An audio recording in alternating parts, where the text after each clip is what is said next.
In today's video, I'm going to show you how to leave a group in Microsoft Teams. Whether you are stepping away from a project or just trying to reduce the number of teams you're part of, the process is quick and easy. Let's walk through it together. First, open Microsoft Teams. You can use either the desktop app or the web browser version.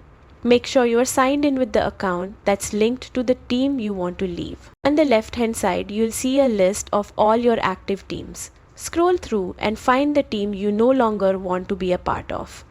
Once you've found it, look for the three dots, also called More Options, right next to the team's name. Click on those three dots and a menu will appear. From here, select Leave the team. When you do this, a confirmation message will pop up asking if you're sure.